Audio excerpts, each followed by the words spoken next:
ग्रंथराज समय सार जी के माध्यम से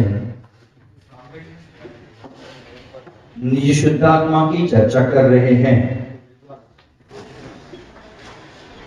निज शुद्ध आत्मा ज्ञान स्वरूपी है और आचार्य भगवंतों ने कहा है ज्ञान ही सुख का मूल है। ज्ञान है तो सब कुछ है, ज्ञान नष्ट हो जाएगा तो सब कुछ नष्ट हो जाएगा। इसलिए हमेशा हमें ज्ञान वृद्धि के लिए आचार्य प्रणीत ग्रंथों का अध्ययन करना चाहिए, स्वाध्याय करना चाहिए। हमें हमेशा विद्यार्थी की तरह अध्ययन करना चाहिए, तभी जाकर हमें ज्ञान की अच्छी तरह से प्राप्ति हो सकती है। आज हम अध्ययन करना मात्र बच्चों का काम है ऐसा समझते हैं, लेकिन ध्यान रखना जो जिस विषय का जानकार नहीं होता वह उस विषय में बाल कहा जाता है, अज्ञानी कहा जाता है। इसीलिए हमें हमेशा बच्चों की तरह अध्ययन करना चाहिए और उस बच्चों की तरह अध्ययन करने से कभी शर्माना नहीं चाहिए। ध्यान रखना जीवन का प्रत्येक क्षण है वो मृत्यु की ओर अग्रसर हो रहा है। हमें अब जागृत होना चाहिए और ज्ञान की वृद्धि का कारण जो स्वाध्याय है उसको करना चाहिए। आज हम जानते हैं कहीं कहा है सिंह, सज्जन और हाथी ये सब मरण के समय अपना स्थान छोड़ करके मरते हैं, अपने स्थान में नहीं मरते हैं। सिंह, सज्जन और हाथी। सज्जन पुरुष होते हैं जो साधु पुरुष होते हैं, वो स्थान परिवर्तन करके मरते हैं, घर में नहीं मरते। हमारा जन्म विषय वासना के बिस्तर में हुआ है, भले तीर्थंकर पुरुष के ना हो। सबका मरण विषय वासना के बिस्तर में हुआ है। विषय वासना के बिस्तर में जन्म होना गलत नहीं, लेकिन विषय वासना के बिस्तर में मरना गलत है। तो हमारा जन्म विषय वासना के बिस्तर में जरूर हुआ है, लेकिन ध्यान रखें हमारा मरण है वो संलेखना के संस्तर पर होना चाहिए। तो इसीलिए कहते हैं कि सिंह है, हाथी है और सज्जन व्यक्ति है वो हमेशा स्थान परिवर्तन करके मरते हैं, दूसरे स्थान को जाकर अपना प्राणांत करते हैं। और कौवा कायर पुरुष और मृग दूसरे स्थान में होते हुए भी अपने स्थान में आकर मरते हैं। देख लेना जो दुर्जन पुरुष है, मिथ्या दृष्टि पुरुष है, कई गुरुओं के सानिध्य में उसको लेकर जाते हैं समाधि के लिए, तो वो कहते नहीं मुझे घर में मरना है। वह कायर पुरुष है, वो अज्ञानी पुरुष है, वो मिथ्या दृष्टि पुरुष है, वो हमेशा अपने स्थान पर आकर मरता है। इसमें इतना शौर्य नहीं होता। वह जो कायर जी होता है, कौवा होता है अथवा मृग होता है, उनके पास इतना शौर्य नहीं होता कि वह अपना स्थान छोड़कर मरण को स्वीकार कर ले। बंधुओं, परिवार, कुटुंब, इनके साथ रहना और इनके साथ मरना ये ममता का कारण है, मोह का कारण है, राग द्वेष का कारण है, मनुष्य भव है। जब तक एकत्व का ज्ञान करता नहीं है, एकत्व विभक्त स्वरूपी आत्मा को जानता नहीं है, स्वकीय गुण पर्याय को देखता नहीं है, तब तक वह समाधि मरण की ओर अग्रसर नहीं होता है। तो बंधु, हमें हमेशा विचार करना चाहिए कि मेरा कोई साथ देने वाला नहीं है। ऐसा विचार करके हमें हमेशा ज्ञानार्जन में प्रयास करना चाहिए, हमेशा ज्ञान की साधना से जुटना चाहिए। आत्म साधना ज्ञानाराधना हमें हमेशा करना चाहिए। देख लेना, आत्मज्ञान साधना से पुष्ट होता है। हम हमेशा इस नश्वर शरीर को आहार पानादि देते हैं, मिष्टान्न देते हैं, उससे शरीर पुष्ट होता है। लेकिन आत्म परिणामों का निर्मलता, आत्म परिणामों की शुद्धता वो ज्ञानार्जन से ही होने वाली है। तो बंधुओं, आत्म निर्मलता, आत्म परिणामों की निर्मलता ही हमारा परम वैभव है, परम ऐश्वर्य है, वही जीवन की सच्ची सुंदरता है। और परिणामों में आई मिलावट है, परिणामों में आई हुई गिरावट है, वह हमारी सबसे बड़ी दरिद्रता है। आज का व्यक्ति सुंदरता शरीर की करने के लिए प्रयास करता है, शरीर की सुंदरता में मिलावट है, गिरावट है। लेकिन आत्म साधना में, आत्म ज्ञान में शरीर की नहीं, आत्मा की सुंदरता है, आत्मा की सजावट है। और आत्मा को शाश्वत सुख देने के लिए वह ज्ञानाराधना हमेशा काम करती, इसलिए हमें हमेशा ज्ञानाराधना करना चाहिए। आचार्य भगवान आज 9वीं नंबर की गाथा में, 10वीं नंबर की गाथा में उसी ज्ञान के बारे में चर्चा कर रहे हैं। ज्ञान तो सबके पास है, शुद्ध ज्ञान सबके पास है, लेकिन शुद्ध ज्ञान कैसे होना चाहिए इसके बारे में आचार्य भगवान चर्चा करेंगे। कल आचार्य भगवंतों ने कहा था, व्यवहार की आवश्यकता क्यों है? व्यवहार के बिना निश्चय का कथन करना असंभव है। व्यवहार रास्ता है तो निश्चय मंजिल है, उस मंजिल तक पहुंचने के लिए रास्ते की अत्यंत आवश्यकता होती है। कल कहा था, कल कोई एकाध ब्राह्मण पुरुष, कोई यति पुरुष म्लेच्छ बस्ती में जाता है और वहां का व्यक्ति नमस्कार करता है तो वह क्या करते हैं? आशीर्वाद देते। क्या आशीर्वाद देते हैं? स्वस्ति रस्तु। मैंने आपको कल दिया था, स्वस्ति रस्तु, स्वस्ति भवतु। स्वस्ति रस्तु का अर्थ क्या होता है? अपना अविनाशी कल्याण हो। तो अविनाशी कल्याण हो अर्थ नहीं जानता है तो कैसे देख रहा है? भेड़ की तरह देख रहा है, घुर कर देख रहा है। उसी प्रकार जो आत्मा शब्द को जानता नहीं है, उसको अगर निश्चय की चर्चा करे तो वह भेड़ की तरह देखना शुरू करेगा। इसलिए आचार्य भगवंतों ने व्यवहार का कथन किया। तो आज आगे भगवान आचार्य कहते हैं, उत्थानिका देख लेना, अतः पूर्व गातायाम वनितम व्यवहारेण परमार्थो न्यायते ततः तम एव अर्थ कथयति। हमने क्या कहा यहाँ? व्यवहारेण परमार्थो न्यायते, व्यवहार से परमार्थ जाना जाता है, वही आचार्य कथन करेंगे। अब निश्चय से परमात्मा को जानते हैं कि व्यवहार से जानते हैं? हमने कहा इसलिए मत बोलना, बैठो थोड़ा सा, एक तो लगाना मत, लगाए तो छेड़खानी मत। बार बार छेड़ोगे तो मेरे डिस्टर्ब हो जाओ। मैंने मेरा साउंड सेट कर दिया है, आप माइक लगाए तो मैंने मेरा साउंड सेट कर दिया, आप तुरंत घुमा गए तो मेरा माइक खराब हो जाएगा। एक पहली बार जो सेट करना चाहिए, और पीछे से साउंड लगाए इसलिए आपको गूंजना है, आज सामने से लगाना चाहिए। पीछे वक्ता के सामने, वक्ता को ही ज्यादा आवाज नहीं आनी चाहिए, वक्ता की आवाज आगे जानी चाहिए। उल्टी जगह सेट कर दिया है, हमारा काम ही उल्टा है, क्या करें? तो देखो क्या कहते हैं, पूर्वोक्त वर्णितम व्यवहारेण परमार्थो न्यायते। पूर्व कहा है कि व्यवहार से परमात्मा जाना जाता है। परमात्मा जाना जाता है इसका मतलब क्या है? अनुभव नहीं होना। यहाँ क्या है? परमार्थ जान, परमार्थ के विषय में जाना जाता है।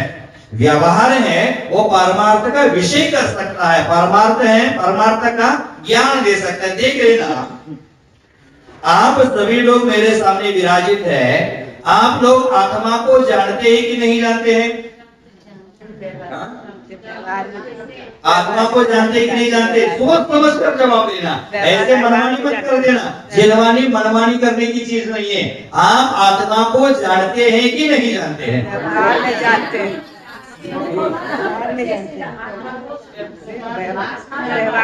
व्यवहार से जानते हैं, मैंने आत्मा को जाना। व्यवहार से और निश्चय से क्या होता है मुझे समझा देना। तो आप लोग सभी लोग आत्मा को जानते हैं शास्त्र के माध्यम से। आत्मा अनंत ज्ञान स्वरूपी है, आत्मा अनंत दर्शन स्वरूपी है, अनंत सुख स्वरूपी है, अनंत वीर्य स्वरूपी है, आत्मा में अनंत गुण है। ये तो हम जान रहे हैं, हमें आत्मा को जानना महत्वपूर्ण नहीं है। ध्यान रखना, आत्मा को जानना महत्वपूर्ण नहीं है, शुद्धात्मा बोला ये भी बोला मैं बोला माने मराठी में होता है बोला, हिंदी में होता है बोलो। जो ही सुदेन ही गच्छति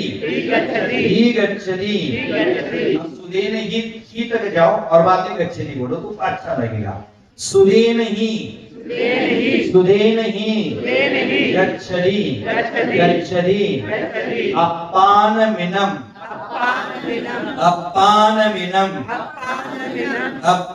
मिनम तू केवलम शुद्धम जो ही सुदीन ही गच्छति अपान मिनम तु केवलम शुद्धम।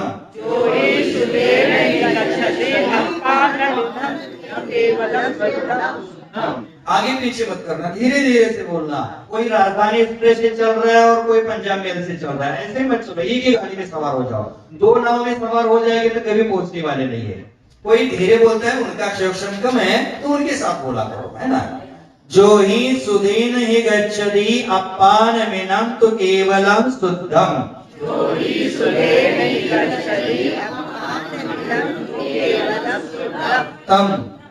तम शुद्ध केवली मिसिनो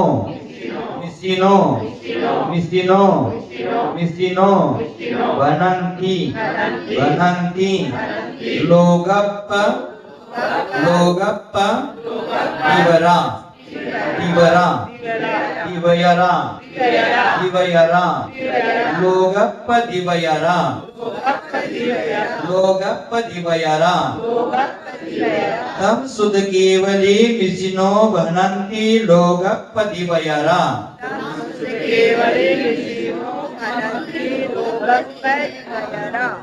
पूरा गाना बोलते हैं। जो ही सुदीन ही गच्छति अपान मिनम तु केवलम शुद्धम तम शुद्ध केवली मिसिनो धनंति लोगपदी वयरा।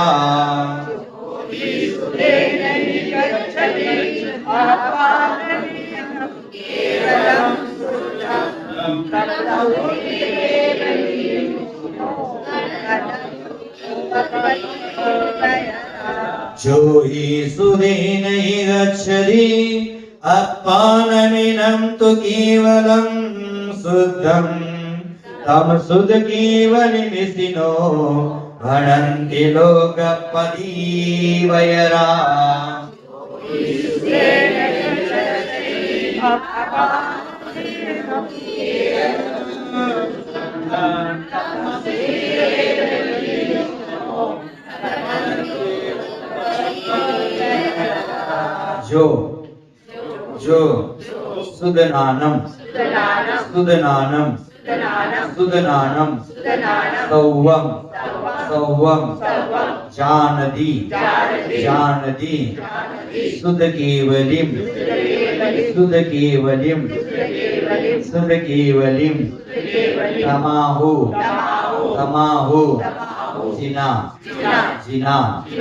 जो सुदनानम सौवम जानदी शुद्ध केवलिम तमाहु जिना। जो सुदनानम सौवम जानदी शुद्ध केवलिम तमाहु जिना। सुदनान माद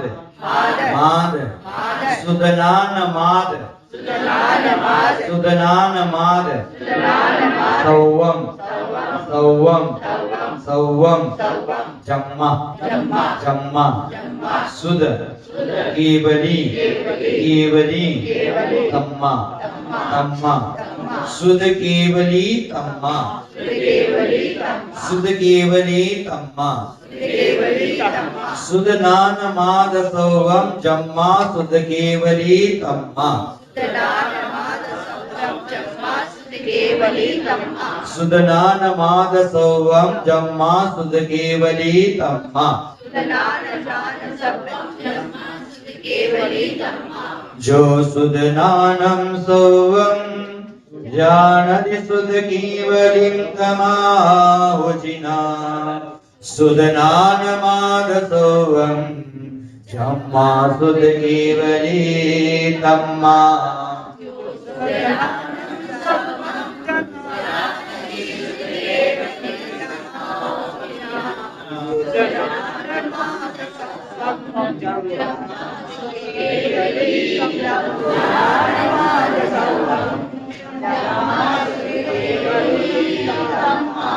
ठीक है, देख लेना क्या कहते हैं।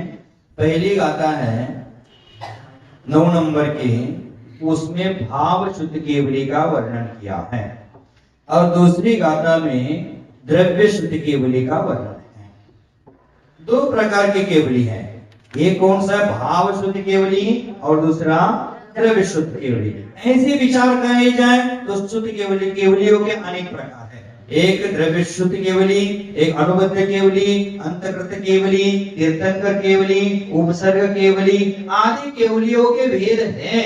लेकिन यहाँ प्रमुखतः शुद्ध ज्ञान का विषय होने के कारण, आत्मानुभव का विषय होने के कारण एक द्रव्य शुद्ध केवली और एक भाव शुद्ध केवली, ये दो प्रकार के केवलियों का वर्णन यहाँ किया है। तो देख लेना, जो माने जो, ही माने जो, ही माने जो व्यक्ति है, जो पुरुष है, कैसे है, सुधीन ही गच्छति माने शुद्ध ज्ञान के द्वारा, शुद्ध के द्वारा, अहिगच्छति माने अनुभव करता है।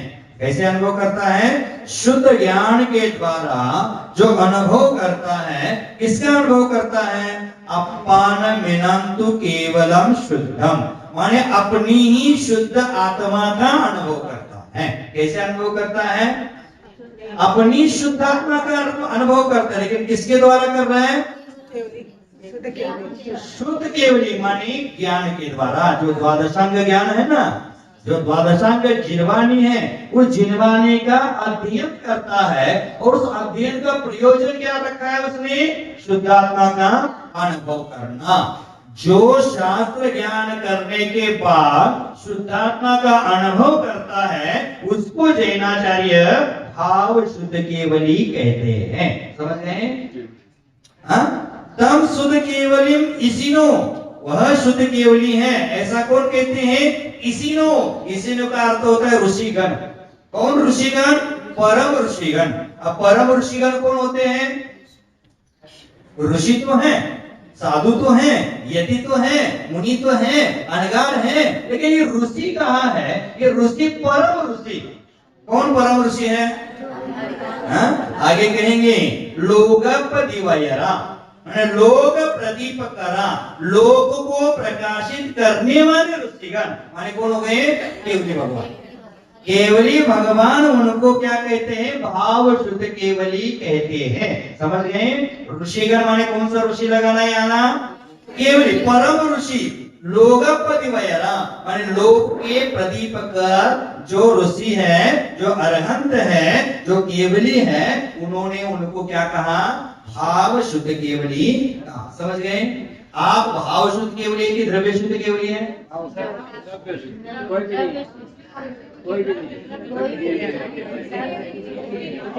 आपने हड़कंप मच गया। आप अगर स्वयं को भाव शुद्ध केवली समझने लगे तो अभी वस्त्र भी आत्मानुभव होना पड़ेगा।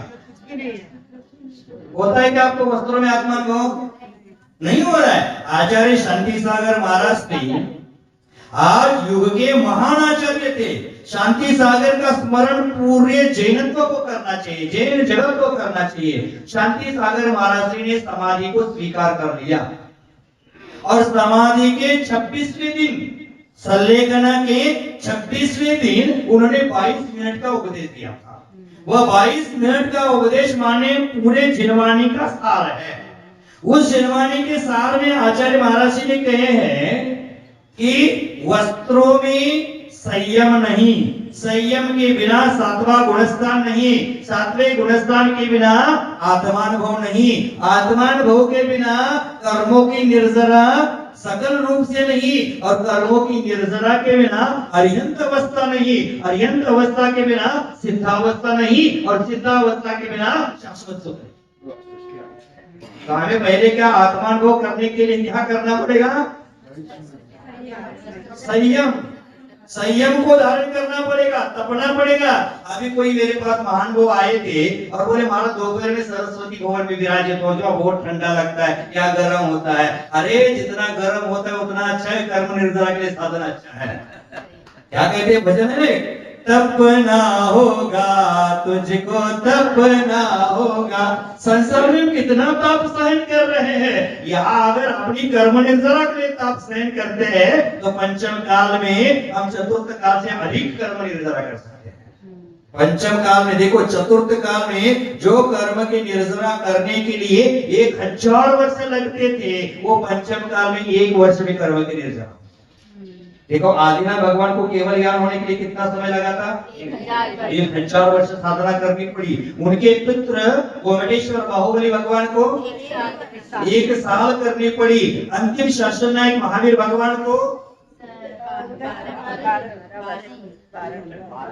अब जिनके शासन काल में रहते उनको तो जानो 12 साल, 12 साल 6 महीना 5 दिन, माने उनके बाद उनको केवल ज्ञान की प्राप्ति हुई। आज वर्तमान में 24 ही है, उसमें एक ही तीर्थंकर है कि उनको अल्प काल में केवल ज्ञान की प्राप्ति हुई। कौन से? बद्रीनाथ भगवान। मात्र दीक्षा लेने के बाद 6वें दिन, 6 दिन के उपरांत उनको केवल ज्ञान की प्राप्ति हो गई। आदिनाथ भगवान को केवल ज्ञान की प्राप्ति के लिए 1000 वर्ष साधना करनी पड़ी। अगर वही साधना में 1 साल यहाँ कर लेते तो कर्म की निर्जरा हो जाती। लेकिन आज उतनी अनुकूलता हमारे पास नहीं है, हमारा ना सहन उस प्रकार से है, ना काल उसी प्रकार से है, इसलिए हम वो नहीं कर पा रहे हैं। तो जैनाचार्य यहाँ कहते हैं कि हमें आत्मानुभव करना चाहिए। आपको आत्मानुभव हो रहा है क्या?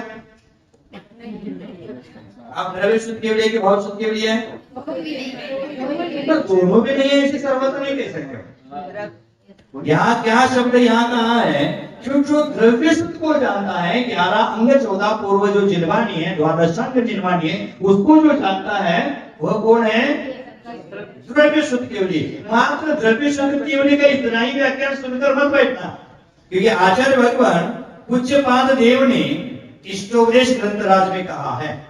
हमें ज्यादा जानने की आवश्यकता नहीं है, बहुत शास्त्रों का पांडित्य हमारे पास होने की आवश्यकता नहीं है। क्या कहते हैं? जीवोन्य पुद्गलान्य चन्य, यानी जीव अन्य है, पुद्गल अन्य है, इत्येसौ तत्व संग्रह, यही तत्व का सार है, अन्य कोई नहीं। तत्व का सार क्या है? जीवोन्य पुद्गलाश्च अन्य, माने जीव अन्य है, पुद्गल अन्य है। इसका अर्थ जीव भिन्न है, पुद्गल भिन्न है, यही क्या है? शास्त्रों का सार है। तदन्य उच्यते किंचित सोस्तु तस्यैव विस्तरः, माने जो बाकी का जो विस्तार कहा है, 11 अंग 14 पूर्व कहे हैं, 12 अंग जिन्वानी किए ही है, वो इसी का विस्तार है और कुछ नहीं है। हमें इतना ही जानना है, जीव अन्य है, पुद्गल अन्य है, पुद्गल भिन्न है और जीव भिन्न है, जीव अन्य पुद्गल अन्य, इस प्रकार यह तत्व सार है। और इसके अलावा कुछ अन्य बात इस विषय में कही जाती है, यह सब इसी का विस्तार है। देख लेना, आचार्य भगवान नेमित चंद्र स्वामी जी द्रव्य संग्रह का मंगलाचरण करते हैं, उसमें क्या कहते हैं? बाकी तत्वों का नाम ही नहीं उल्लेख किया। जीवम जीवम लौकम, जीव और अजीव ये 2 द्रव्य है, वो जानने योग्य है, उसको यह भी जानना है, बाकी जानना आवश्यक नहीं है। जीव और अजीव ये 2 भिन्न द्रव्य है, यही जानो, बाकी जानना ज्यादा जरूरी नहीं। लेकिन यही हम जान नहीं पा रहे, जीव को अजीव करते हैं और अजीव को जीव करते हैं। मेरे ग्रह गोधन प्रभाव, मैं सुखी दुखी रंग राव आदि जो बोलते हैं ना, वो क्या है? वो शरीर के संबंध में हम छोड़ देते हैं, लेकिन आत्मा अनंत ज्ञान दर्शन स्वभाव ही उस पर हमारा ध्यान नहीं जाता है। जीवम जीव देखो 7 तत्व होते हैं, कितने तत्व हैं? फिर से एक बार, जीव अजीव हेय तत्व है, ज्ञेय तत्व है, आश्रव बंध हेय तत्व है, संवर निर्जरा उपाधेय तत्व है और मोक्ष ध्येय तत्व है। बाकी कोई संसार है ही नहीं। हमारा ध्येय मोक्ष होना चाहिए, ये ध्येय है। तो आचार्य भगवंतों ने कहा कि जीव अजीव को ही मुझे समझना है, ज्यादा समझने की आवश्यकता नहीं। जीव अजीव को समझाने के लिए आचार्य भगवंतों ने आश्रव बंध संवर निर्जरा मोक्ष तत्वों का व्याख्यान किया। जीव अजीव को समझने के लिए धर्म द्रव्य, अधर्म द्रव्य, आकाश द्रव्य, काल द्रव्य का वर्णन किया। लेकिन समझना किसको है? लेकिन हमने वो समझा है क्या? नहीं समझा है। जीव अजीव को समझना है। आचार्य भगवान तो इसका जो श्लोक जिसमें 50 नंबर 49 नंबर की गाता है, क्या कहते हैं? 49 बोलते क्या? 49 49 नंबर की गाता है। उसकी पद्यानुवाद करते समय आचार्य भगवान विद्यासागर जी कहते हैं, जीव सदा से अन्य रहा है, अन्य रहा है तन उद्गल, तत्व ज्ञान बस यही रहा है, माना जाता मंगल है। फिर भी जो कुछ और कथन नहीं, सुनने संतों से मिलता, मात्र रहा विस्तार उसी का, तत्व ज्ञान से तम मिटता। देखो कितना कहते, सुंदर वर्णन किया।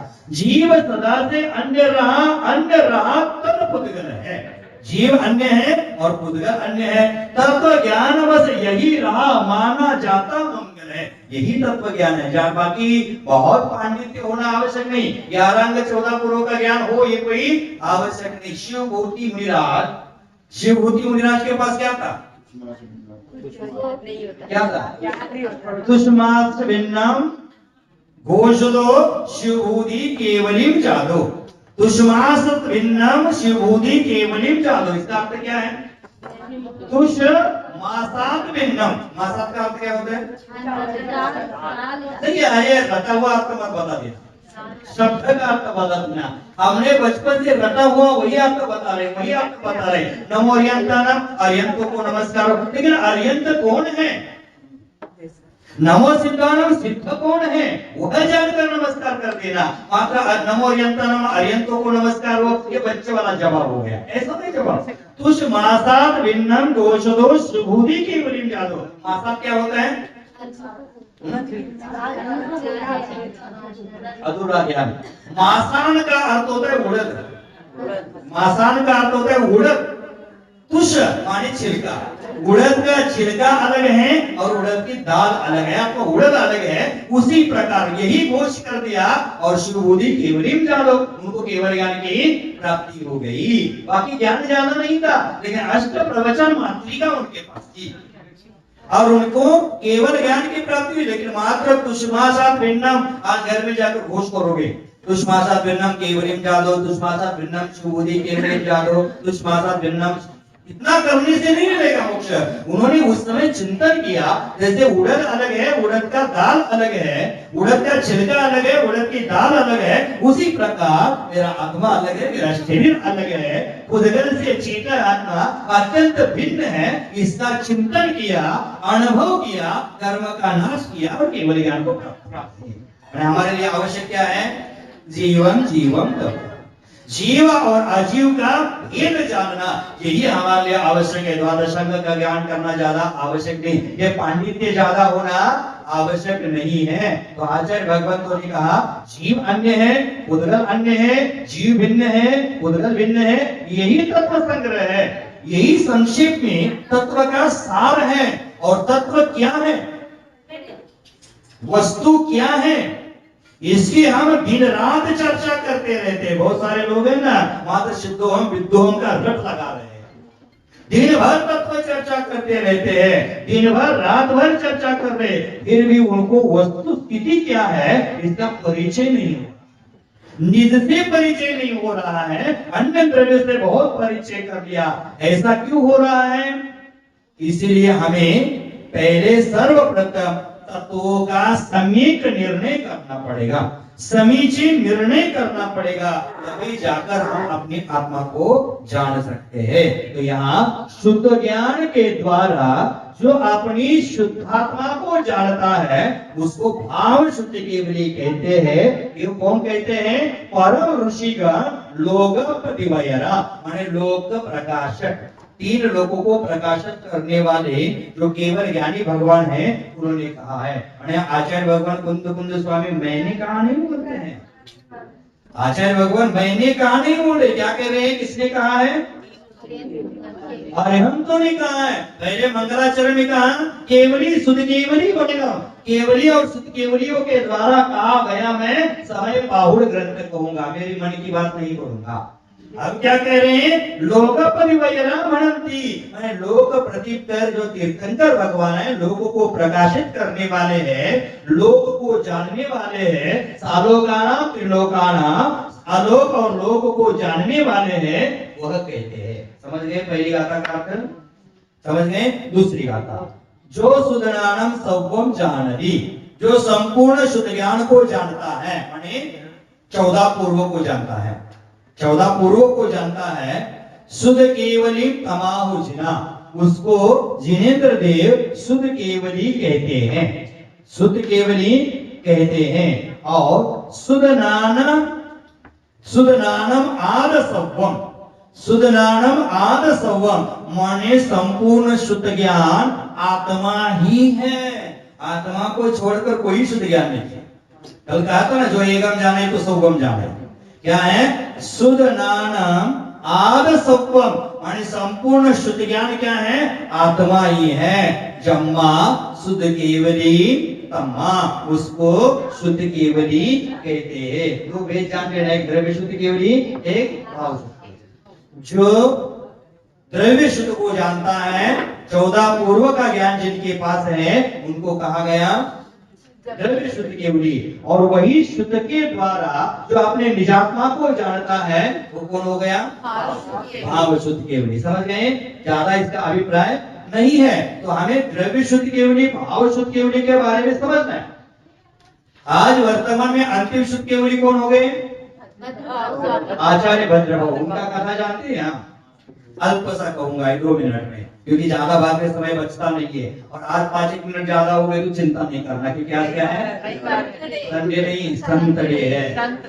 आज का दिन संतों को देना है, संत डे है। और कल से मन का डे है, मन डे है, मनमानी करना शुरू करो।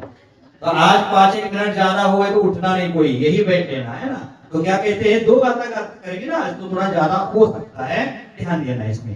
देखो, ज्ञान स्वभाव होने के कारण आत्मा स्वयं नियाकार स्वभावी है। क्या कहा? यहाँ कहा था ना कि सुदनानम आद सवम, माने आत्मा ही संपूर्ण शुद्ध ज्ञान है।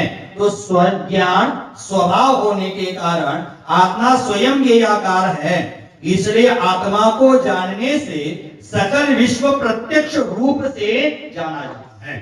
आत्मा को जाना, केवल भगवान ने किसको जाना?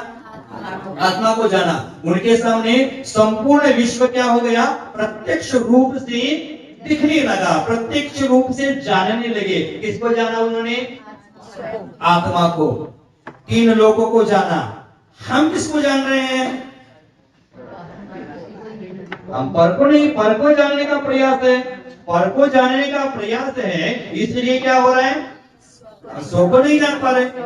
आचार्य भगवंतों ने कहा है, पर दब्बादो दुख गई होई, सब दब्बादो सुख गई होई।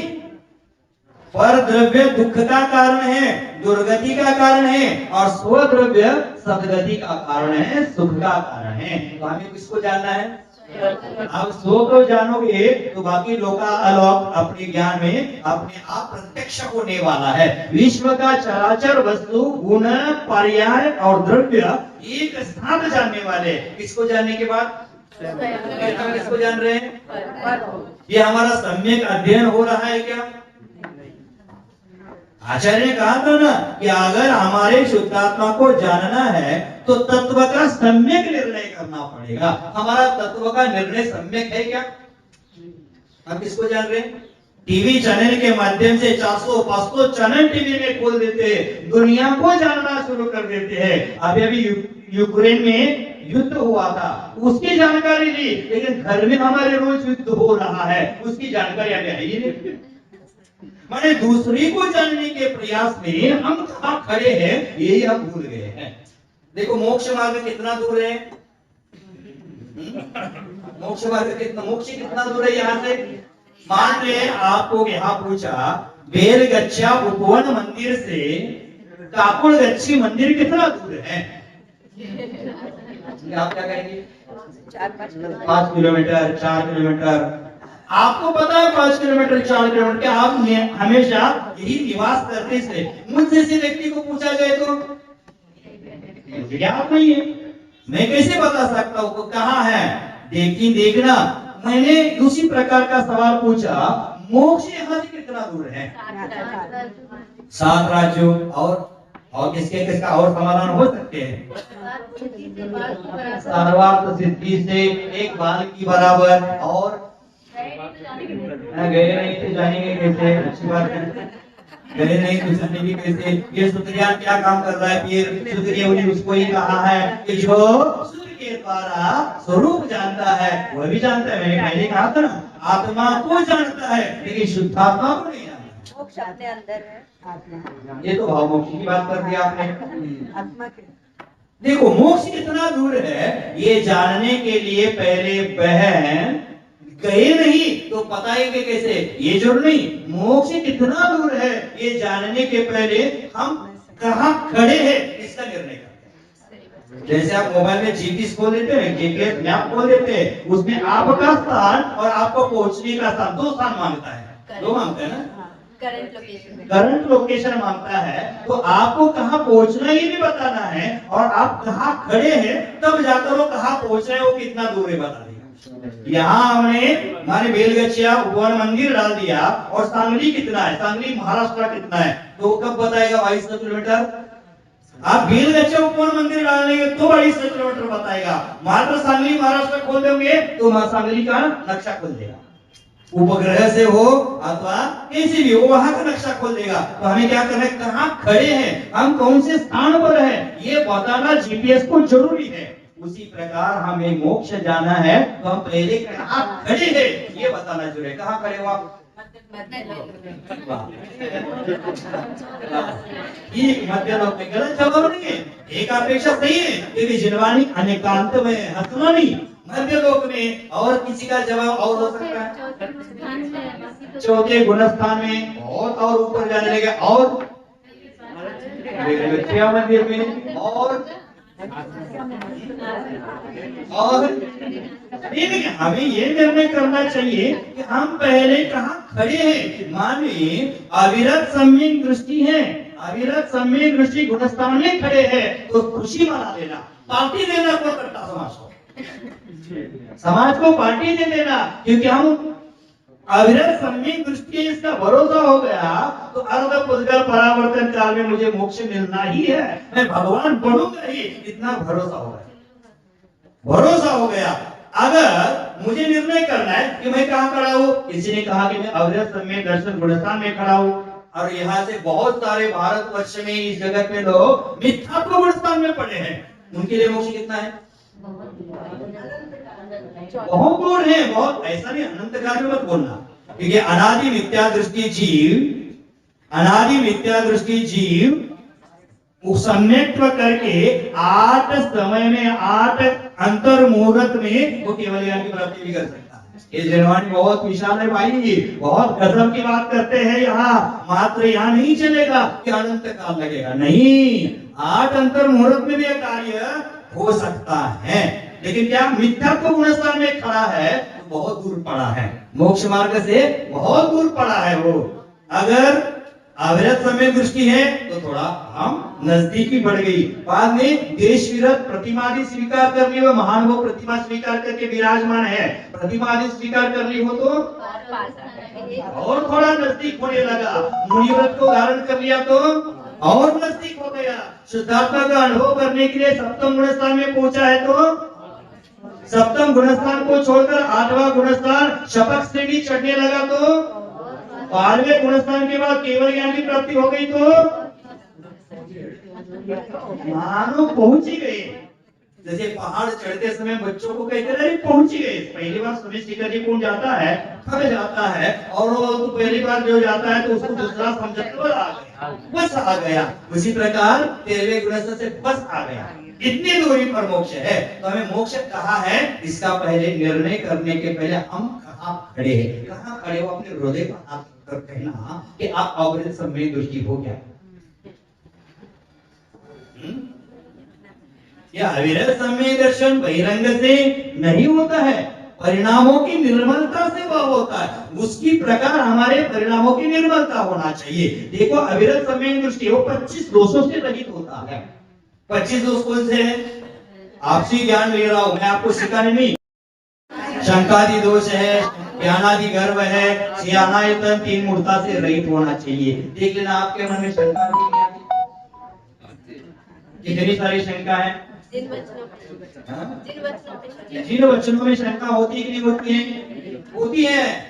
जो अगर पक्का समय से बाबा जी की नहीं हो रही बात अलग है, क्योंकि उन्होंने गुणस्थान को ऊपर चढ़ा दिया है, परिणामों की निर्मलता उन्होंने अधिक बढ़ा दी। लेकिन हमारे मन में शंकाएं बहुत सारी आ जाती है, बहुत सारी शंकाएं आ जाती है, बहुत सारी वांछाएं कि हमारे मन में इच्छाएं कि नहीं। कितनी इच्छा है, दुनिया भर की इच्छा है, मैं करोड़पति बनूं, तो कर्म परवसे शांते दुखे रणंतरितो दे पाप विजय सुखे नाथा श्रद्धानाम कांक्षणा स्मृता। जैसा मैंने कर्म किया है वैसा मुझे फल भोगना ही पड़ेगा, ऐसा निश्चल श्रद्धा होना चाहिए। वो है समय, हमसा है श्रद्धा ना, ऐसा हमारा श्रद्धा है तो अच्छी बात है तो अच्छी बात है। उनको भव्य उपाधि दी जाती, भव्य उपाधि दी जाती है। तो आचार्य भगवंतों ने कहा है यहाँ कि सकल विश्व को जानने के लिए हमारी आत्मा को जानना आवश्यक है, अथवा सकल श्रुत को जानने वाला ही शुद्ध केवली है। इसी से 10 या 14 अंगों को जानने से शुद्ध केवली कहा जाता है। और केवल समिति गुप्ती आदि अष्ट प्रवचन मात्रका का पालन करने से, उसका जानकार होने से भी शुद्ध केवली कहते हैं। शुद्ध केवली आगम ज्ञानी होता है और शुद्ध केवली आत्मज्ञानी भी होता है। जो शुद्ध से केवल शुद्धात्मा को जानते हैं वे शुद्ध केवली है, यह व्यवहार है। क्या कहते हैं? जो शुद्ध ज्ञान से केवल आत्मा को जानते हैं वह केवली है, यह व्यवहार है। और जो सर्व शुद्ध ज्ञान को जानते हैं वे शुद्ध केवली, ये व्यवहार। सॉरी गलत हो गया। जो शुद्ध से केवल शुद्धात्मा को जानते हैं वह हो गया निश्चय शुद्ध केवली, और जो शुद्ध ज्ञान के द्वारा अपन शुद्ध को जानते हैं वह हो गए व्यवहार। योग सार ग्रंथराज में आचार्य भगवान योगिंदु देव कहते हैं केवल शुद्धात्मा को जानता है जो आत्मा को असुचि शरीर से भिन्न समझता है, वह शाश्वत सुख में लीन होकर समस्त शास्त्रों का जानकार हो जाता है। कार्तिकेय स्वामी जी ने कार्तिकेय अनुप्रेक्षा में कहा है जो आत्मा इस अपवित्र शरीर से निश्चय भिन्न तथा ज्ञापक स्वरूप को जानता है, ज्ञायक स्वरूप को जानता है, वह सब शास्त्रों का जानकार हो जाता है। तो पहली गाथा में आचार्य भगवंतों ने कहा कि जो शुद्ध ज्ञान के द्वारा मात्र अपनी शुद्धात्मा को जानता है वह द्रव्य शुद्ध केवली नहीं भाव शुद्ध केवली है। ऐसा परम ऋषिराज ने केवल लोक प्रतिपकरा, लोक के प्रकाशक केवली भगवंतों ने कहा है। और आगे दूसरी गाथा, जो शुद्धानंद सर्वम जानादि शुद्ध केवली तमाहुजिना। जो शुद्ध ज्ञान के द्वारा शुद्ध ज्ञान को जानते हैं वो शुद्ध ज्ञान है। शुद्ध नानमाद सर्वम माने संपूर्ण शुद्ध ज्ञान आत्मा ही है। ब्रह्मा शुद्ध केवली ब्रह्मा, उसी को ही शुद्ध केवली कहते हैं। व्यवहार शुद्ध केवली, निश्चय शुद्ध केवली, दो भेद हमने जान लिए। टीका देख लेते हैं। जो यह कर्ता स्फुटम माने वास्तव में निश्चय से, सुदीन भाव शुतेन स्वसंवेदन ज्ञानेन निर्विकल्प समाधिना कारण भूतेन। क्या कहते हैं? भाव शुतेन, भाव शुतेन स्वसंवेदन ज्ञानेन। स्वसंवेदन ज्ञान क्या होता है? अपनी आत्मा का ज्ञान, स्व का वेदन करना। निर्विकल्प समाधि नाम कारणभूति न, निर्विकल्प समाधि को कारणभूत अहिगच्छति अभिसमन्ता जानाति अनुभवति। अभिसमन्ता माने चारों दिशाओं से अनेक प्रकार से जानते हैं और अनुभवते हैं। कम किसको जानते हैं और अनुभवते हैं? किसको? आत्मान, आत्मा को जानते हैं और अनुभवते हैं। कैसे जानते हैं अनुभवते हैं? स्वसंवेदन ज्ञान के बल से, निर्विकल्प समाधि से युक्त होकर के अपनी निशुद्धात्मा को जानते हैं और अनुभवते हैं। इनम प्रत्यक्ष भूतम, यह क्या है? प्रत्यक्ष भूत जानते हैं। पुनः किम विशिष्टम, और क्या विशेषता है उसकी? केवलम असहायम, केवल असहाय, दूसरे की सहायता के बिना जानते हैं। ऐसे दूसरे का सहायता लेना नहीं पड़ता। ज्ञान है, मति ज्ञान, शुद्ध ज्ञान, अवधि ज्ञान, ये कैसे ज्ञान है? प्रत्यक्ष की परोक्ष है, इंद्रियों के द्वारा जानने का काम कर रहे हैं। इसमें एक देश प्रत्यक्ष भी कहा है और परोक्ष भी कहा है। तो मति ज्ञान, शुद्ध ज्ञान कैसे है? तो हम दूसरे का आधार लेकर विषयों को जान रहे हैं। इसलिए कहते हैं कि जो आत्मज्ञान है कैसे? असहाय है, दूसरे के द्वारा नहीं जाना जाता। कैसे जाना है?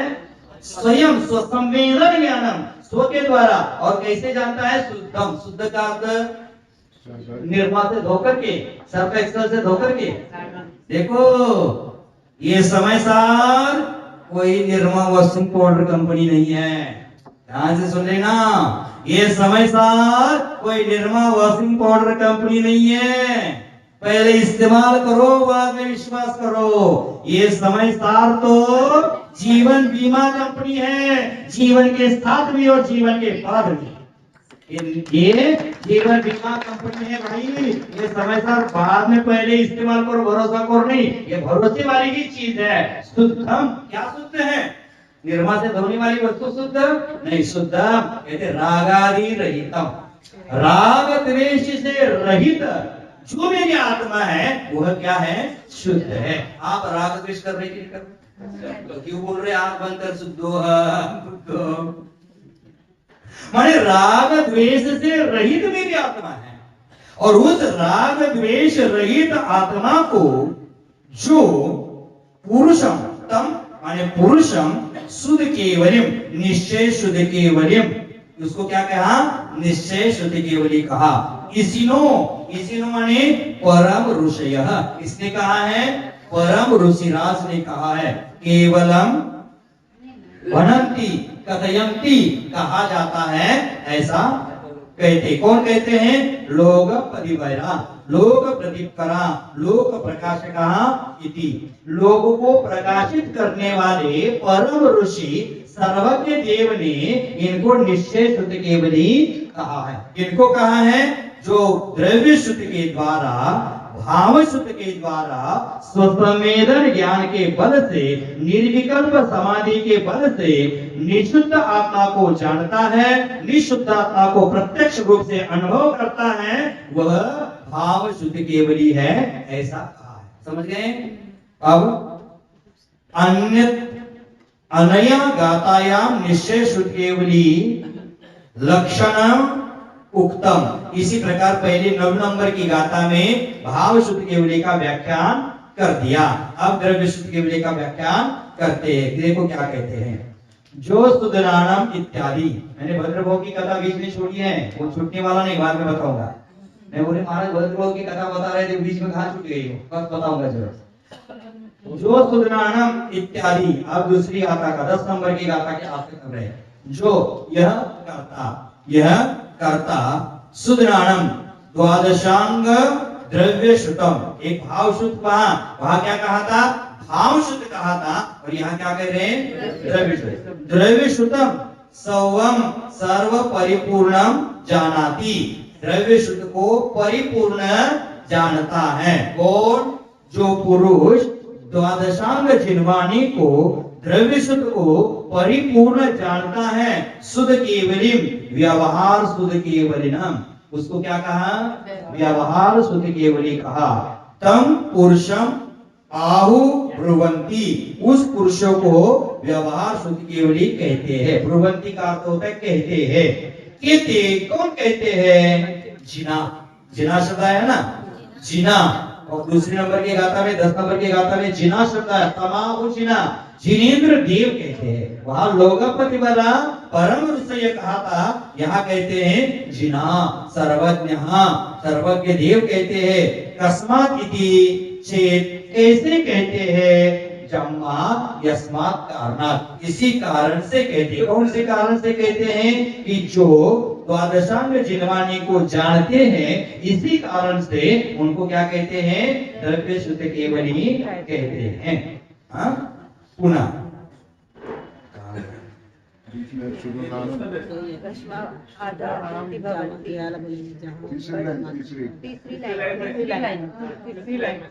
कस्मात् इति चेत् जम्मा यस्मात् कारणात् शुद्धनानं द्रव्य शुद्ध आधारेण उत्पन्न भाव शुद्ध ज्ञानम, द्रव्य शुद्ध के आधार से उत्पन्न भाव शुद्ध आग आत्मा भवति।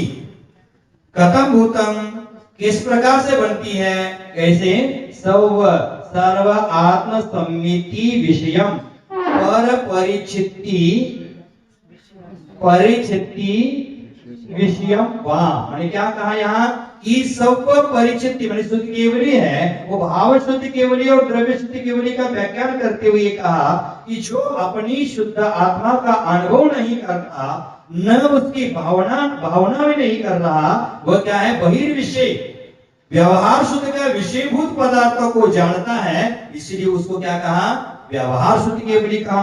और वह व्यवहार शुद्ध केवली स्वसंवेदन ज्ञान के बल से इस काल में भी शुद्ध केवली होते हैं, वह शुद्ध को जानते हैं, ऐसा यहाँ कहा। निश्चय शुद्ध केवली, व्यवहार शुद्ध केवली, निश्चय शुद्ध केवली का व्याख्यान कहा। यस्तु शुद्धात्मानं न संवेदयति, यस्तु माने प्रश्न किया, पुनः क्या? व्यवहार शुद्ध केवली, निश्चय शुद्ध केवली का व्याख्यान कर दिया, भाव शुद्ध केवली, द्रव्य शुद्ध केवली का व्याख्यान कर दिया। भाव शुद्ध केवली कौन है? आप बता, आपको क्या समझ में आया? आप समझना चाहता हूँ। जो द्रव्य शुद्ध के द्वारा अपने आत्मा को जानता है, शुद्धात्मा को जानता है, वो भाव शुद्ध केवली। माने शुद्धात्मा का अनुभव की चर्चा यहाँ की। तो यहाँ शिष्य के मन में शंका आती है। यस्तु शंका कर रहा है, ध्यान से सुन लेना। स्वशुद्धात्मानं न सब, अरे कहाँ आगे पीछे हो रहा है? घड़ी देखते हैं ना तो मेरा भी गड़बड़ हो जाता है। 5वां लाइन है। ननु तरी, यहाँ है ना? यस्तु, यस्तु का अर्थ कर लिया, ठीक है। पुनः एक बार करते हैं। यस्तु स्वशुद्धात्मानं न संवेदयति न भावयति बहिर्विषयं द्रव्य शुद्धार्थम जानाति स व्यवहार शुद्ध केवली भवति। माने जो स्वशुद्धात्मा का वेदन नहीं करता, बाह्य शुद्ध ज्ञान का जानता है, बाह्य शुद्ध ज्ञान को अनुभव करता है, वो हो गया व्यवहार शुद्ध। समझ गए? ननु तर्हि, अब प्रश्न करते हैं, ननु तर्हि स्वसंवेदन ज्ञान बलेन अस्मिन् काले अपि शुद्ध केवली भवति। क्या सवाल किया? स्वसंवेदन ज्ञान के बल से आज वर्तमान में पंचम काल में भी शुद्ध केवली होते हैं। अब आप जवाब देना पहले, बाद में चेनन आचार्य भगवान क्या कहते बता देंगे। आज पंचम काल में स्वसंवेदन ज्ञान के बल से माने निशुद्ध आत्मा के अनुभव के बल से शुद्ध केवली होते हैं। प्रश्न किया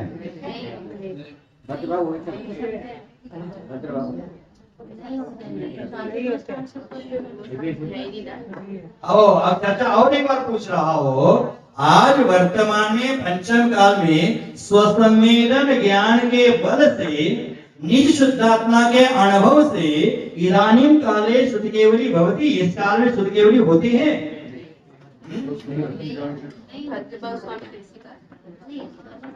आज वर्तमान में भी शब्द प्रयोग किया है। आज ये तो 2000 साल पहले लिखा है, 2000 साल पहले लिखने दो, उसका कोई बात नहीं है। आज 2000 साल पहले लिखा है, मैंने 2000 साल पहले भी ये पंचम काल लिखा, 2000 साल पहले भी पंचम काल था। उसको हम आज वर्तमान में लगाते हैं। 23 अप्रैल 2022 का विषय लेते हैं। होते हैं नहीं होते हैं, चलो आधे लोग नहीं कह रहे, ठीक है, समाधान देते हैं। नहीं कहने वालों का भी समाधान है। नहीं होते, हाँ आपका सही है, गलत नहीं है। इनका है, होते हैं, हाँ सही है, गलत नहीं है। तो दोनों भी सही है तो महाराज आप ऐसा क्यों टेढ़ा वाला प्रश्न पूछे? तो आचार्य समाधान देते, देख लेना। तन न नहीं होते हैं, पहले आप कहीं लेते। आचार्य कुंद कुंद भगवान आपके पक्ष में, आपकी पार्टी में, टीएमसी भी पूछ रहे, क्या कहते? तन न नहीं होता है। पहले जवाब क्या दिया? नहीं। कैसे नहीं होता है बताओ ना, कैसे नहीं होता है? यादृशम पूर्व पुरुषाणाम शुक्ल ध्यान रूपम स्वसंवेदन ज्ञानम तादृशम इदानीं नास्ति। पूर्व पुरुषों को चतुर्थ काल में शुक्ल ध्यान पूर्वक शुद्धात्मा का अनुभव होता था, स्वसंवेदन होता था, उसी प्रकार से नहीं होता है। आप बोलते सही नहीं है? कैसे? क्योंकि आज पंचम काल में शुक्ल ध्यान है नहीं। तो पूर्व पुरुषों को चतुर्थ काल में शुक्ल ध्यान पूर्वक आत्मानुभव होता था, उस प्रकार का आज आत्मानुभव होता नहीं। आगे अभी खत्म नहीं किया, किंतु धर्म ध्यानम योग्यम अस्ति इति अर्थ। धर्म ध्यान के योग्य आज वर्तमान में भी शुद्धात्मा का अनुभव होता है। धर्म ध्यान है कि पंचम काल में? अगर आज शुद्धात्मा का अनुभव नहीं होता है तो मुनि बनकर क्या कर रहे? गोटियां खेल रहे हैं, गिल्ली डंडा खेल रहे हैं? नहीं, आज धर्म ध्यान के योग्य शुद्धात्मा का अनुभव होता है, शुद्ध ध्यान पूर्वक नहीं होता। प्रकरण तो शुद्ध केवली होते हैं। और शुद्ध केवली किसको कहते हैं? इन्होंने कहा विशेष शुद्ध केवली का है। शुद्ध केवली किसको कहते हैं? इसके पहले बहुत मैंने व्याख्यान कर दिया। जो जीव भिन्न उद्गल भिन्न जानता है वो भी शुद्ध को जानता है। इसका मतलब मात्र द्रव्य शुद्ध द्वादशांग जानकार मत लेना। यहाँ द्वादशांग का जानकारी लेंगे तो आज द्वादशांग उपलब्ध ही नहीं है। आज वर्तमान में द्वादशांग उपलब्ध ही नहीं है तो उसका ज्ञान किसके पास आएगा? तो आज क्या है? जो द्रव्य शुद्ध में जानने योग्य वस्तु क्या है? जीव और उद्गल, ये दो को ही जानना है। और वह जानकर वो द्रव्य शुद्ध हो गया और उसके माध्यम से अपने आत्मा को जानेगा तो हो जाएगा कि नहीं? उसको केवली शब्द को मत जोड़ना, यहाँ वह अनुभव करेगा कि नहीं करेगा? अष्टपहड़ ग्रंथराज में आचार्य कुंद कुंद देव कहते हैं, भरिय दुष्म काले, ये भरत क्षेत्र में दुष्मान काल में माने पंचम काल में कोई व्यक्ति कहता है कि शुद्धात्मा का अनुभव होता ही नहीं है, तो मिथ्या दृष्टियों को खोजने की आवश्यकता नहीं है, उसका ही हाथ पकड़ लेना, वही विद्या वही विद्या दृष्टि। आज पंचम काल में भी आत्मा को होता है। धर्म ध्यान होता है कि भाई धर्म ध्यान योग्यम अस्ति। आचार्य जैसे महाराज कह रहे तो हमें भरोसा रखना चाहिए जैसे महाराज पर। शुक्ल ध्यान पूर्वक नहीं होता है, मान लिया, लेकिन कैसे होता है? धर्म ध्यान पूर्वक होता है, उसमें कोई दो राह नहीं। अब धर्म ध्यान कहाँ से स्टार्ट होता है? और उत्कृष्टता की अपेक्षा सप्तम। अब उत्कृष्टता की अपेक्षा सातवां गुण स्थान कहा है, लेकिन जगन्य की अपेक्षा चौथा कहा। तो हम आज लोग कहने लगे चौथे गुण स्थान में ही हम आपको जानने लगे, स्वसंवेदन ज्ञान कर लगे, स्वयं की भावना, स्वयं की श्रद्धा, स्वयं का अनुभव करने लगे। होता है क्या? ये भावना कहो, संवेदन कहो, अनुभव कहो, श्रद्धा कहो, एकार्थवाची। आगे कहने वाले 7 शब्द कहेंगे उसके लिए। कितने कहेंगे? 7 कहेंगे। तो यहाँ क्या कहा? शुक्ल ध्यान पूर्वक नहीं होता है, लेकिन धर्म ध्यान पूर्वक। आप भी सही, बाबा जी कोई गलत, जिनवानी में कोई गलत नहीं होता। किसी को गलत ठहराने का हिम्मत जिनेंद्र भगवान में भी नहीं। जिनेंद्र भगवान उसकी अपेक्षा से वो ठीक है ना, व्यवहार की अपेक्षा, उसके अभिप्राय की अपेक्षा वो सही होता है, लेकिन अभिप्राय देखने की हमें दृष्टि आनी चाहिए, और वही दृष्टि हमें समय सार वही दृष्टि देना है। तो यहाँ आचार्य भगवंतों ने कहा एवं निश्चय व्यवहार शुद्ध केवली व्याख्यान रूपेण गाता द्वयम गाता द्वये न तृतीय तलंग काम। इसी प्रकार से तीसरा अधिकार, पहला अधिकार में अंतर अधिकार या 2 गाथाओं के माध्यम से समाप्त हुआ। तो शुद्ध देख लेना कि जो शुद्ध केवली है, द्वादशांग की जाता होते 14 पूर्व के ज्ञान उनके पास होता है। तो देख लेना कि भद्र भवाचार्य बालकपन में खेल रहे थे, खेल बच्चा खेलते हैं ना, मट्टी वाला खेल, गोल गोल गोटी वाला खेल खेल रहे थे, और उसमें से बच्चा लोग थे वो क्या कर रहे थे? एक पर एक गोटियां चढ़ा रहे थे। क्या कहते हैं उसको? वो रिंग चढ़ाते ना, गिट्टियां लगा रहे थे, गिट्टियां एक ऊपर चढ़ा रहे थे। कोई 2 चढ़ा रहा था, कोई 4 चढ़ा रहा था, कोई 1 तो 5 चढ़ा रहा था, कोई 7 चढ़ा चढ़ा रहा था, लेकिन भद्रभू आचार्य बचपन में एक पर एक 14 गोटियां, कितनी चढ़ा दिए?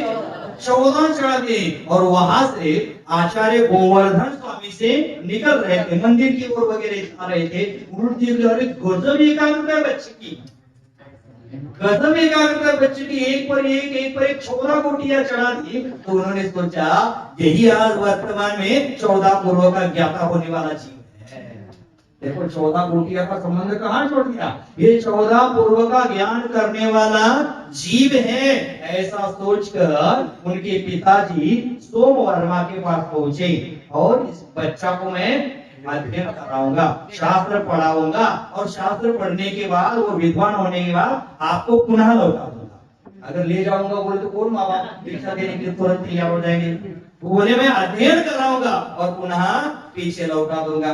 सोम वर्मा ने विरोध नहीं किया, तुरंत बोला ठीक है ले जाओ स्वामी जी। अगर मैं आज बोलूंगा आपके बच्चों को मैं ले जाऊंगा पढ़ाऊंगा, कल आना ही बंद इधर, आना ही बंद इधर। तो ले गए और बहुत उसको अध्ययन कराया, पूरा अध्ययन कराया, बहुत विद्वान हो गए और बहुत ज्ञानी हो गए भद्रबाहु। और ज्ञानी होने के बाद वो बोले आप ज्ञानी हो गया है, मैंने तेरे पिताजी से इसी काम के लिए लाया था, अब जाओ घर।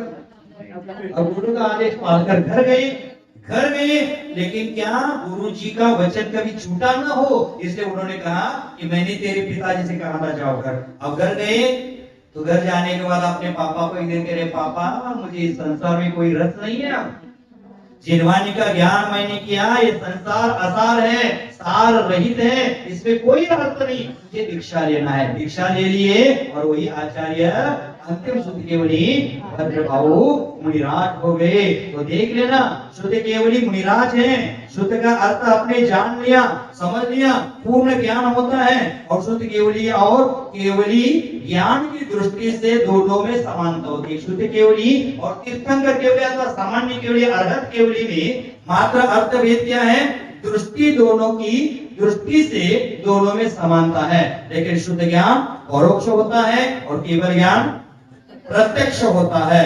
केवलियों को जितना ज्ञान होता है, देख लेना, ध्यान से सुन लेना, जिनवानी कितनी है, बैग समेटना मत, अभी खत्म नहीं किया है। अभी थाली में खाना है, तब तक थाली कोई उठा कर ले जाता है तो कितना गुस्सा आएगा आपको।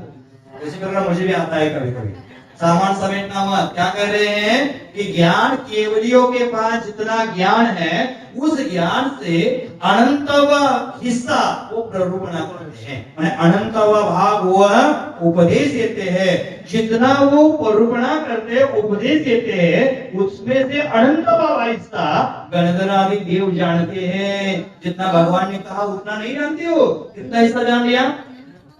जो अनंतवा गणधरों ने जाना है, उसमें से अनंतवा हिस्सा वो लिपिबद्ध करते हैं। अनंतवा लिपिबद्ध किया, उसमें से अनंतवा पूर्वाचार्यों ने जाना। जैसे भद्रबाहु आचार्य हो गए, पुष्पदंत आचार्य हो गए, भूतबली आचार्य हो गए, वीरसेन आचार्य हो गए, कुंद आचार्य हो गए। उन्होंने कितना जाना उसमें से? उसने अनंत भाग जाना, जितना जाना था उसमें से अनंत भाग उन्होंने लिखकर रखा। जितना लिखकर रखा था उसमें से अनंत भाग आज उपलब्ध है। अनंत भाग उपलब्ध है, उसमें से अनंत भाग हम जैसे साधक जानते हैं। हम जितना जानते हैं उसमें से अनंत भाग आपको समझाते हैं, और जिसमें से आप अनंत भाग समझ जाते हैं। शेरवानी कितनी है, माने उदाहरण के लिए ये सभा बैठी है, एक बर्फ का ढेला, क्या बोलते हैं? बर्फ का ढेला क्या बोलते हैं? सिल्ली। समझ में, इसको सिल्ली बोलते हैं, कान में दांत डालने वाली, इसको बोलते हैं वो सिल्ली। तो ये हो गई, वो भी सिल्ली बोलते हैं, दांत को निकालने की सिल्ली बोलते हैं। ठीक है, जो ये समझ लेना। तो क्या हो गया, सिल्ली, बर्फ की सिल्ली। कोने में वो महिला बैठी है, प्रतिभाधारी, नाम नहीं जानता हूँ, नीलम बहन है दुनिया से। उनके हाथ में बर्फ की बड़ी सिल्ली है और उनको मैंने कहा मुझे ला कर देना है, लेकिन मैंने एक बीच में नियम बना लिया, वह सिल्ली सीधा आप मुझे नहीं देना है, मैं आपसे ग्रहण नहीं करूंगा, मुझे सबके हाथ से स्पर्श करते हुए मेरे पास। इतनी बड़ी सिल्ली घूमते घूमते घूमते सबको स्पर्श करते करते करते मेरे पास कितनी आएगी? इतनी भी नहीं आएगी, हाथ गीला हो जाएगा, बस हाथ गीला हो जाएगा। उसी प्रकार तीर्थंकर केवलियों की वाणी आहार उस बर्फ की सिल्ली की तरह है, और पूर्वाचार्यों के मुख से निकलती आज हमारे पास मात्र हाथ ही गीला आ गया है, और उसमें से थोड़ा ज्ञान हो गया तो स्वयं को ज्ञान का आनंद। अरे ज्ञान का जब अहंकार होता है तो केवल ज्ञानियों को देख लेना, उनके ज्ञान के सामने मेरा ज्ञान कुछ भी नहीं है। अगर धन का अहंकार आ जाए तो चक्रवर्ती को देख लेना, उनके धन के सामने मेरा कुछ भी नहीं है। लेकिन हम अपने अहंकार में मस्त हो जाते हैं तो देख लेना ये ज्ञान जितना है। तो अनंत भाग उन्होंने उपदेश के दिया। शुद्ध केवली 14 पूर्वों के काटी होती है। महावीर स्वामी निर्वाण जाने के उपरांत गौतम, सुधर्म और जम्बू स्वामी ये 3 केवली हो गए, ये 3 केवली हो गए। और उनके उपरांत जम्बू स्वामी जी के बाद दिगंबर परंपरा अनुसार विष्णु, नंदी, अपराजित, गोवर्धन और भद्रबाहु ये 5 शुद्ध केवली हो गए। क्या हो गए? 5 शुद्ध केवली। कौन कौन हो गए? विष्णु, नंदी, अपराजित, गोवर्धन और भद्रबाहु ये 5 शुद्ध केवली हो गए। और श्वेतांबरों की अपेक्षा प्रभव, संयमभव, वशोभद्र, संभूत विजय, भद्रबाहु, उन्होंने भी भद्रबाहु को स्वीकारा है। भद्रबाहु और गोवर्धन उन्होंने 6 कर दिए।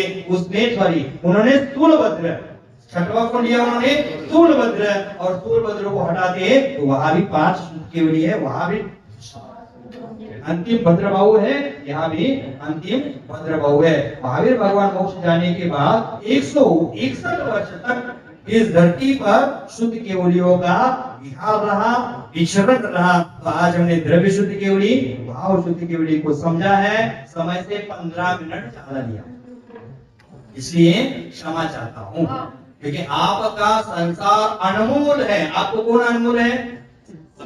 संसार अनमोल है, और सम्यक दृष्टियों को ज्ञान अनमोल है। देख लेना ये सम्यक दृष्टि किस लिए दीक्षा लेता है, इसका वर्णन मैं कल करूंगा। आज समय ज्यादा हो गया है, ज्यादा समय नहीं दूंगा कि आपके अनमोल संसार का मैंने 15 मिनट ज्यादा ले लिया, इसलिए क्षमा चाहता हूं।